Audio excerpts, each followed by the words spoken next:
Hey, you know those days when life just feels hard? When you find yourself asking, what am I even doing? Am I getting any of this right? Well, I have to tell you about this book, We Can Do Hard Things. So, it's by these three amazing women, Glennon Doyle, her wife Abby Wambach, and her sister Amanda. And get this, life just hit them all at once, and I mean really hard. In the span of a single year, Glennon was diagnosed with anorexia, Amanda with breast cancer, and Abby's brother passed away. They were all completely lost, asking those huge, messy questions we all secretly ask. So, what did they do? They started talking. Not just to each other, but they reached out to Jejik's dearest friends and over 100 of the most brilliant, wise people you can imagine. They basically asked, "You've been through stuff. What did you learn? How did you get through it?" And they collected all of that incredible, life-saving wisdom and poured it into this book. It's not some preachy self-help book, it's more like a guidebook for just being human. It honestly feels like you're sitting down with the wisest, kindest friends who just get it. It's this beautiful reminder that no matter what you're going through, grief, love, confusion, you are not alone. Someone else has walked that path and can help light the way. It's the guidebook we all need, for real. Chapter 1, Why Am I Like This? Okay, so this first chapter is all about that question we whisper to ourselves 100 times a day. It's about being both the mystery and the detective of our own lives. The book suggests that from the moment we're born, we start adapting to survive. We figure out what makes our parents and the world happy, and we magnify those parts of ourselves while hiding the rest. Abby talks about how she became an athlete to get her mom's love, always wondering if they'd still love what was left if she stopped scoring goals. It's this idea that we become so attuned to everyone else's emotions that we lose track of our own. Then it gets into some really fascinating concepts. Dr. Alexandra Solomon breaks down attachment styles, which are basically formed before we're even 2 years old based on how our caregivers responded to us. Whether you're secure, anxious, avoidant, or disorganized, it all traces back to those earliest needs for safety and validation. The craziest part? Adult attraction is often just our body recognizing these old patterns and thinking, I know how to do this dance. It also dives into the roles we play in our families, like the hero, the scapegoat, or the lost child, and how these aren't our true personalities but scripts we were handed to keep the peace. And finally, it touches on how we carry the trauma and triumphs of our ancestors in our very DNA through epigenetics. It's this profound idea that we're not just a product of our own life, but of the lives that came before us, carrying both their unhealed wounds and their incredible resilience. It really makes you see that you're not broken, you're just carrying stories. Chapter 2, Who Am I Really? After figuring out why we're like this, Chapter 2 asks, okay, so who am I really? We're obsessed with quizzes and labels to try and define ourselves, searching for a sense of safety in categories. But the book's big, beautiful message here is that you don't need to acquire anything new to be whole. Sonia Renee Taylor has this amazing metaphor: an acorn doesn't try to become an oak tree, it just needs the right conditions to grow into what it already is. We are all acorns, already wired with everything we need, we just have to clear away the societal concrete that's been poured over us. A huge part of this is learning to trust ourselves again. The book introduces internal family systems, which suggests we're made of many parts: the inner children, the protectors, the managers, but at our core is a capital S self. This self is your essence, full of what Richard Schwartz calls the 8 C's: calm, curiosity, compassion, connectedness, confidence, creativity, courage, and clarity. This self is the wise, calm leader at the head of your inner conference table. It's the part of you that knows you are not your thoughts. There's a beautiful idea that if you are noticing a thought, you cannot be that thought, in the same way that if you're noticing a tree, you're not the tree. The real you is the noticer. The chapter ends on this expansive note of connection, suggesting we are all unique but also universally connected, like buckets of water scooped from the same great ocean. It's about dusting off the best parts of you that were already there and realizing you are worthy of kindness, you are home, and you are already everything you need to be. Chapter 3: How do I know when I've lost myself? This chapter is like a set of warning flares for when you've drifted off your own map. It starts with that feeling when life becomes a flat gray relentless to-do list, where even the fun things feel like obligations. You know you're lost when relief is the only joy you feel, and you're constantly stealing energy from your sleep, your peace, or your relationships just to get through the day. Amanda calls it the busyness Olympics, where we all compete to prove our worth by showing how miserable and hustling we are. The signs are everywhere if we look. It's when you find yourself trying to fix everyone else's problems as a way to avoid your own. It's when you're hiding parts of yourself, like Abby realizing she was living half a life by suppressing her anger to always be the easy one. Another huge sign is dissociation, that feeling of floating above your real life, not truly feeling anything.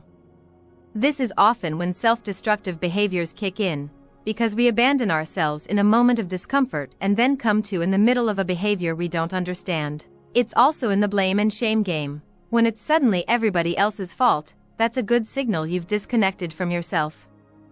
And resentment is a huge one. The book describes it as a big flashing arrow pointing me toward what I want but learned I couldn't have. Ultimately, Martha Beck says the single biggest sign is just suffering. Pain is an ally, a compass telling you that you've lost your way and it's time to find your way back home to yourself. Chapter 4: How do I return to myself? So, after identifying the signs that we're lost, this chapter is the touch tree, the set of practices to help us find our way back. The core idea isn't about becoming someone new, but about returning to the person you've always been. It starts with being gentle with all of your past selves, recognizing that every version of you did the best they could to survive. It's about holding your inner child with compassion, especially when she's hurting. A huge part of the return journey is letting yourself feel everything, even in small doses. Glennon talks about listening to one Indigo Girls song at a time when she was getting sober, just to practice feeling again for 4 minutes. Crying is described as an organic baptism, a way to feel it all and begin again. Another key is saying the thing you're scared to say. As Ashley C. Ford says, you just need half a minute of hope that you can tell the truth and be loved anyway. You also have to create a life that requires less coping. If you're a soft crab who has outgrown its shell, you need to hide for a bit while you're vulnerable. You don't need a new strategy to survive the briar patch, you need to get out of the briar patch. The return is also about connecting with nature, with your body, and with the world outside your head. Taking a walk, meditating, writing things down, these are all simple, free ways to get back to basics. And finally, it's about remembering that you've overcome hard things before, and you can do it again. It's a slow process, little by slowly journey, but every step toward yourself is a step toward home. Chapter 5: How do I figure out what I want? This chapter tackles that paralyzing feeling when you don't even know what you want for dinner, let alone in life. The problem often starts because we're trained to please others instead of listening to ourselves. The key to rediscovering our wants is to start experimenting. First, trust your intuition. That little inner knowing, that flash of seeing another way, is your compass. Every time we ignore it, we end up in a cage of our own making. The book offers some brilliant desire experiments to get back in touch with that instinct. One is to flip a coin. Your gut reaction to the coin toss reveals what you truly wanted all along. Another is to stop saying I should and practice saying I want, I need, or I feel. Listening to your body is also huge. Natalie Portman shares the concept of a full body yes, a physical sensation of warmth and spaciousness that tells you you're on the right track. You have to get still enough to notice the tiniest nudge. Catherine Price talks about taking a digital Sabbath and, in the quiet, realizing she'd always wanted to play guitar, which led her to rediscover fun. Paying attention to negative feelings is also a guide. Resentment and jealousy are just data points pointing to an unmet need. As Glennon says, the desire underneath a coping mechanism, like wanting a bottle of wine, is the real, trustworthy thing. It's the human need for peace and rest. Finally, let your imagination guide you. What you can imagine, you can create. The book encourages us to conjure the truest, most beautiful life we can imagine, because those imaginings are our marching orders. It's about giving yourself permission to want what you want. Chapter 6. How do I know what to do? So once you know what you want, how do you actually do it? This chapter is about navigating the choose-your-own-adventure of life without getting paralyzed. The biggest takeaway is to live by your own compass and stop asking for directions to places other people have never been. The word right can be a red flag. Instead of asking, is this the right thing, ask, is this for me?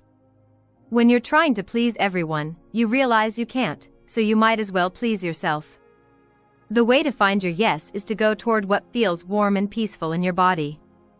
Your inner guide doesn't give you a 5-year plan, just the next right thing. You follow that one step, and then the next step on the path lights up. Martha Beck uses a great metaphor. Imagine you're on a high dive. If the pool below is sparkling blue water but you're scared of the fall, that's a conflict between longing and fear. In that case, you should always choose your longing. You can practice this by trusting yourself with small decisions first, like what to wear or what candle to buy, to build up the muscle for bigger choices. Another key is to not take the edge off with numbing behaviors. That edge, that daily discomfort, is the catalyst that propels you to make a change. And finally, it reframes quitting. You're not just quitting because something is hard, you're quitting because it's not for you. And often, a decision isn't between hard and easy, but between two different kinds of hard. By not quitting the toxic job, you're quitting your dream. Which quit do you choose? Which hard is the one that moves you forward? Chapter 7. How do I do the hard thing? This chapter is the ultimate pep talk for when you know what you have to do but the gap between knowing and doing feels impossible to cross. So often, we choose long-term suffering to avoid short-term pain. The first step to doing the hard thing is simply to tell the truth. Lies, even the ones we tell ourselves to keep the peace, never keep us safe. Truth always leads us toward who we're meant to be. A huge part of doing hard things is setting and keeping boundaries. Nedra Glover-Tawwab defines boundaries as simply needs that need to be expressed verbally or through your behavior. Setting them is a two-part process. First, you say the thing clearly and with love. Second, you stand like a strong little tree in a storm and hold your ground while everyone else has their feelings about it. You are not responsible for how the world receives your truth. It's also crucial to accept that decisions can be painful and still be right. Getting divorced, leaving a job, ending a friendship, even when it's the absolute best decision, it comes with grief and loss. The book uses the beautiful phrase, first the pain, then the waiting, then the rising. And sometimes, the hard thing is the thing you feel you literally cannot do, like quitting an addiction. That's the miracle of it, deciding to do the impossible. It's a leap of faith, and it's followed by the dark night of the soul of withdrawal, but on the other side is freedom. Ultimately, it comes down to choosing the right kind of hard. Is it the heart of staying and slowly dying inside, or the heart of blowing things up to save yourself? When you choose the hard thing that honors your soul, you show your kids and the world what it means to be brave and free. Chapter 8. How do I let go? Letting go is one of the hardest things we have to do, and this chapter explores what it really means. It starts with the idea that the thing that messes us up the most is the picture in our head of how things are supposed to be.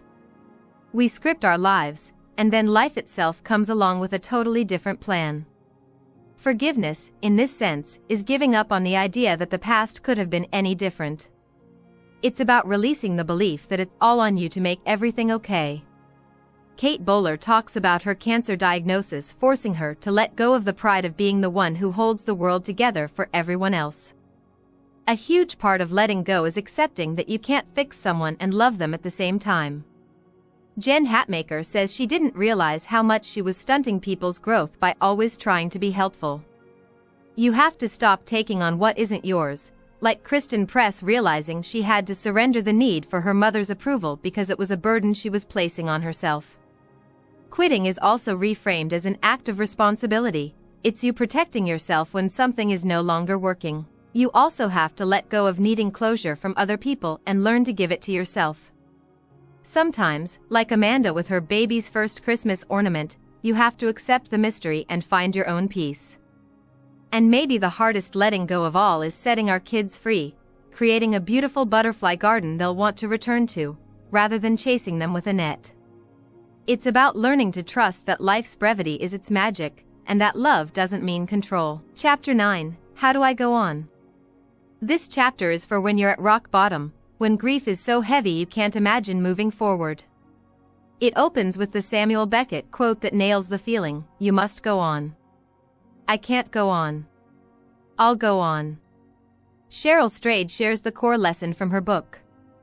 Wild, we can bear the unbearable. You think you can't live without that person, and then you do, one step and one day at a time. A key piece of advice is to let your grief lead. When grief arrives, it takes over, and you have to give yourself permission to let it be in charge for a while. There's no right or wrong way to do it. Grief is as unique as a snowflake. Crucially, the goal isn't to get over it. Grief is forever because the love is forever. The work is to find a way to continue the relationship with the person you've lost. Marissa Renee Lee talks about making her mom's favorite pancakes with her son to include her in their lives. You have to let yourself feel it all, the sadness, the anger, the fear, and even the moments of absurdity and laughter. Samantha Irby shares a story of screaming with laughter at her own mother's funeral because the minister kept calling her deceased mom by her sister's name. That absurdity is what gets you through the next 5 minutes. It's also about reaching out to others, breaking the isolation, and remembering that everyone you meet is grieving something. And finally, it's about finding the beginnings in endings. A profound loss or crisis can be a portal that cracks you open to the truth of your own life and what really matters. It's a rebirth, a chance to move forward, one small step at a time. Chapter 10, How Do I Make Peace with My Body? This chapter tackles the incredibly hard work of making a home in our own skin. It starts with the powerful realization that we weren't born ashamed of our bodies, we were taught to be. From a young age, we learn that our bodies are projects to be managed, and our appearance is a currency for approval. The book shares so many relatable stories, being shamed for a potbelly at 9 years old, or being told you used to be so pretty after gaining the freshman 15. These moments teach us to disconnect from our bodies, to see them as separate from our real selves, or even to turn against them. The way to make peace is to reject anything that tells you you're broken. Amanda points out the radical idea that if we all just decided to stop participating in the beauty standard, it would cease to exist because it's our striving that maintains it. A huge part of this is learning to listen closely to your body's needs and honor them. Prentice Hemphill explains that embodiment is simply practicing being attentive to the sensations and information your body is giving you. It's about trust over control. We fiercely control our bodies because we don't trust them, but if we don't trust them, we'll never know their power. This means shifting your focus from what you look like to what you like. It's the difference between buying something because it will look good on me versus look good to me. Ultimately, the chapter lands on this liberating truth from Glennon: your body is not your masterpiece. Your life is. Your body is not your art, it's your paintbrush. The goal isn't to perfect the brush, but to use it to paint a beautiful, vibrant life. Chapter 11, How Do I Make and Keep Real Friends? This chapter is all about the art and effort of true connection.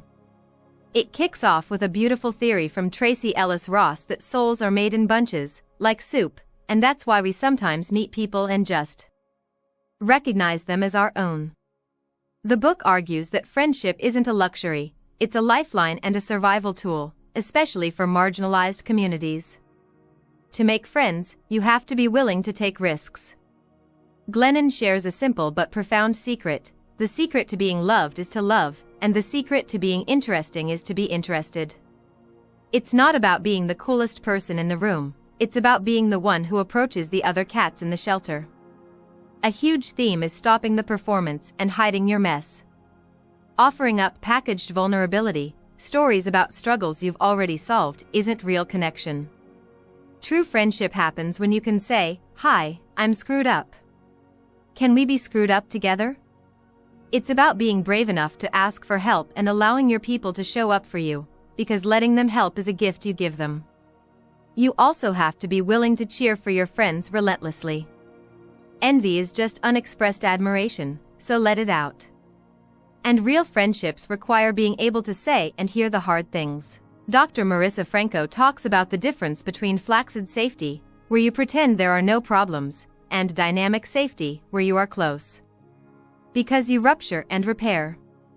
Ultimately, real friendship is about showing up through it all, being accountable, and creating a safety net for each other. It's about being tethered to the earth and to each other. Chapter 12, How Do I Love My Person? This chapter explores the journey of partnership, moving beyond the initial spark into the real work of love. It starts by differentiating between falling in love and rising in love. Falling in love is that giddy, enmeshed, swept off your feet phase where you kind of lose yourself. But the real magic begins when you land, when you see each other clearly as two flawed, individual people and have to consciously choose to build a life together. A huge part of this is letting go of how love should be so you can embrace the love you have. Not all love is a lightning strike that burns down your house. Some of the most enduring love is a comforting, cozy, sunny day. The key to sustaining love is paying close attention. It's the little things, like Abby turning her socks right side out before putting them in the hamper because she knows Glennon does the laundry and she wants to give her that time back. It's about letting your person show you all of who they are, and as Sarah Bareilles puts it, allowing them the dignity of their own discomfort without rushing in to fix it. It's about giving them the freedom to be who they are, both held and free. Conflict is reframed not as a sign of failure, but as a vehicle to get closer. The willingness to have conflict shows faith in the relationship. And when arguments happen, they're rarely about the surface-level issue, like the dishes. There's always an understory about care, respect, power, or stress that you need to uncover. Finally, it's about the practice of unknowing your person every day, staying curious and open to the mystery they continue to be, even after decades together. Chapter 13, Sex. Am I doing this right? This chapter opens up a conversation that so many of us need to have but don't. It starts by establishing that sexuality is a lifelong exploration for everyone, not just queer people. Being straight doesn't exempt you from having to figure out what you truly desire. The chapter broadens the definition of sex, suggesting it's not just an act, but a place you go. It's about aliveness, connection, and playfulness. For Abby, sex starts when Glennon hands her coffee in the morning, a moment of connection that builds desire. A major theme is that pleasure is the point, not performance or frequency. Emily Nagoski's brilliant insight is that it's normal to not want sex you don't like. You wouldn't crave a bowl of mushy broccoli, so why would you crave bad sex? The book introduces the dual control model of desire, the accelerator, turn-ons, and the brakes, turn-offs. Often, low desire isn't about a broken accelerator, but about having too much pressure on the brakes, things like stress, your to-do list, body shame, or relationship struggles. To feel turned on, you first have to be able to turn off the stress. It also explains the difference between spontaneous desire, which emerges in anticipation of pleasure, and responsive desire, which emerges in response to pleasure, noting that most women have responsive desire and need that initial touch or connection to even feel like wanting sex. Ultimately, the path to better sex is through small experiments, open communication, and giving yourself permission to explore what brings you genuine pleasure. Chapter 14, Parenting. Am I doing this right? This chapter is a huge, comforting hug for every parent who feels like they're messing it all up. The central message is to stop trying to be a perfect parent and instead just try to be a better, more honest person and let your kids watch you. It's about modeling how to make mistakes, repair, and forgive, because if your kids only see a perfect facade, they'll feel ashamed of their own messy humanity. The book reframes parenting from sculpting a child into what you think they should be, to being a gardener who nurtures the soil so the unique seed of who they are can bloom. A huge part of this is teaching your child not to abandon themselves. Glennon's advice to her daughter, "Your job throughout your entire life is to disappoint as many people as it takes to avoid disappointing yourself," is a powerful call for self-loyalty. This means you don't change your kid to earn the world's acceptance, you work to change the world for your kid. You also have to let your kid feel hard feelings. Dr. Becky Kennedy's bench metaphor is brilliant. When your kid is on a sad bench, your job isn't to yank them off, but to sit with them and say, "I'm so glad you're telling me. That sounds so hard. I'm here with you." This builds resilience. It also introduces the idea of the sturdy captain parent who remains calm during turbulence, assuring the child, "I know what I'm doing. We're going to get through this," which makes the child feel safe. And when you mess up, you repair. Repairing isn't just about apologizing, it's about changing the memory for your child, removing their self-blame, and modeling accountability. The chapter also beautifully touches on blended families and the work of becoming part of a child's memory bank, and finally, on the heartbreaking paradox that successful parenting means raising children who don't need you anymore. Chapter 15, Why Can't I Be Happy? This chapter dives into our constant, exhausting pursuit of happiness and why it so often eludes us. It opens with the idea that we can't just escape to a tropical island to find peace, because we'll just become the most productive, maximizing, stressed-out gardener in the history of gardeners. The problem isn't our location, it's our mindset. A key idea is that we often numb the very edge, the discomfort and angst, that is trying to be the catalyst for real change in our lives. By taking the edge off every night, we lose our edge. The path to happiness isn't about reaching some far-off mountaintop, it's about finding joy right here, right now. It's about letting go of horizon living, loving the life that's possible in the future instead of the one that's right in front of you. A radical act in our culture is learning to be satisfiable, to decide what is enough. Adrienne Marie Brown suggests that being satisfiable is fundamentally anti-capitalist because our culture constantly tells us we need more to be happy. You have to make room for joy to emerge. This means consciously divesting from things that drain you and saying no to create space for things that light you up, like Catherine Price quitting a preschool board to take drum lessons. It's also about noticing and naming the small delights in your life. The magic of keeping a gratitude journal isn't the act of writing, but the fact that it trains you to spend your whole day looking for things to be grateful for. You seek beauty, and so you find it. Lastly, the chapter challenges the idea of martyrdom, especially for mothers. Carl Jung's idea that there is no greater burden on a child than the unlived life of a parent is a powerful call to stop dying for our children and start living for them, because our joy is contagious and gives them permission to find their own. Chapter 16, Why Am I So Angry? This chapter is a powerful reclamation of anger, especially for women who have been taught to suppress it. Glennon describes herself as a dormant volcano in lip gloss, holding it all in for fear of the price of letting it out, only to realize the price of holding it in was slowly dying inside. The central message is that anger is telling you there is something wrong, not something wrong with you. It's a signal, a form of self-protection, and a message that something needs to be expressed. Often, anger is just armor we put on to cover up softer, more vulnerable emotions like hurt, sadness, or fear. When Brené Brown gets angry, she's learned it's because she's scared. Anger is also a sign of unmet needs. Dr. Becky Kennedy's metaphor is fantastic. Moms spend all day metaphorically feeding everyone else, and by the end of the day, they are starving. That feeling isn't a character flaw, it's starvation, and the rage is a biological signal that you have a vital need that isn't being met. Instead of shaming or resisting our anger, we need to get curious about it. When we turn toward it and ask, "What are you trying to tell me?" we can see it for what it is, just energy in motion in our body, a part of us that has activated to keep us safe. Ultimately, anger is the fuel we need to make change. It's the ultimate change agent, hitting the pain points where we need to heal and pointing us sharply to the places where our freedom is most constrained. It's what moves us into action. Chapter 17, How Do I Forgive? This chapter untangles the messy, often misunderstood concept of forgiveness. It argues that we're told to forgive, but no one ever explains how. Glennon shares her own story of trying to forgive infidelity, doing all the right things, but finding that forgiveness only became possible after she first created a protective boundary for herself by divorcing. This leads to a core idea. Forgiveness is not about reconciliation, it's about safety and self-respect first. The chapter redefines forgiveness as an inside job, something between you and you.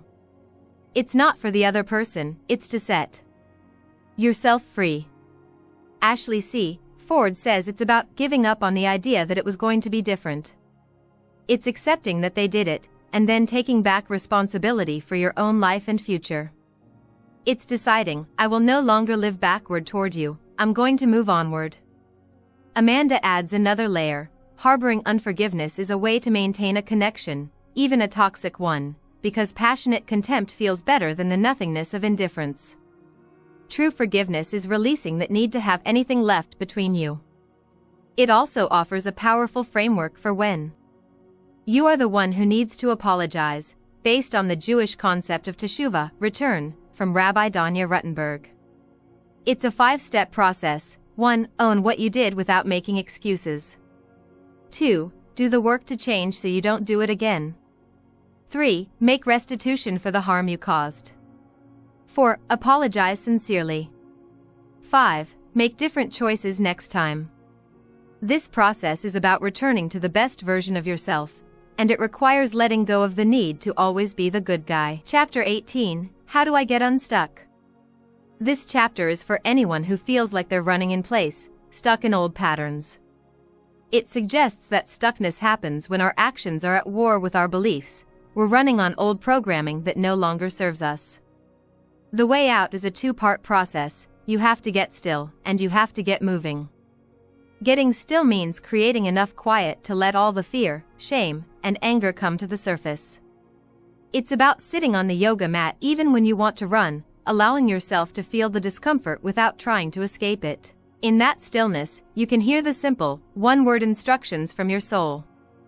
Stop. No. Yes. Do. Then, you get moving. This can be literal, like going for a walk to put motion to emotion, or it can be a strategy, like worst thing, first thing, where you tackle the dreaded task right away to suffer less anticipatory misery. A huge part of getting unstuck is realizing you're playing a losing game and deciding to quit.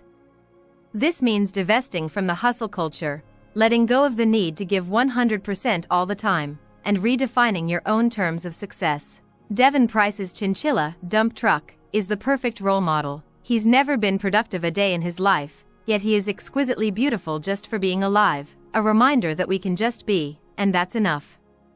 Ultimately, you get unstuck by trying something new to feel something new. When you feel the discomfort of an old pattern, you can choose to stay in your body, take tender care of yourself, and make a new choice. That discomfort is the portal to freedom. Chapter 19, How do I feel better right now? When you're in an anxiety spiral and just need immediate relief, this chapter offers a toolkit of touched trees to ground you in the present moment. The number 1 tool is to take a deep breath. It introduces practices like box breathing, inhale for 5, hold for 5, exhale for 5, hold for 5, to calm the nervous system. The second tool is to pause. The difference between peace and war is often just a 30-second magic pause that allows you to respond from your wisest self instead of your conditioning. The third major tool is to return to your senses. When your mind is time traveling to a scary future, you can ground yourself in the now by noticing what you can see, hear, smell, and touch. This can be as simple as putting your feet on the ground, holding a hot cup of tea, or doing a body scan. Caring for your body is another immediate fix. Drink water, eat good food, get some sleep, move your body. And be gentle with yourself. Dr. Kristen Neff's story of being on a plane with her flailing, screaming autistic son is so powerful. Instead of panicking, she put her hands on her own heart and flooded herself with compassion, which gave her the strength to care for him. You can also tell yourself better stories. The parable of the second arrow teaches that while we can't control the first arrow, the bad thing that happens, we can control the second arrow, our reaction to it. Reaching for connection, a 20-second hug, a call with a friend, is another proven way to feel better. Finally, the chapter reminds us that it's okay to get the help you need, whether that's therapy or medication. and if all else fails, just rest. You are not a machine, you are a human who is doing enough. Chapter 20, What is the point? This final chapter tackles the biggest question of all, especially when the world feels broken and painful. It acknowledges the fear of bringing children into a world that is so hard, and questions if the human experience, with all its loss, nets out positive. The conclusion isn't a simple answer, but a profound shift in perspective. It suggests that life isn't a problem to be solved, but a reality to be lived. The point is found in the brutal nature of life, the fact that everything is unbearably brutal and unbearably beautiful at the exact same time. The ache we feel is the price of loving so deeply in a world where nothing is permanent.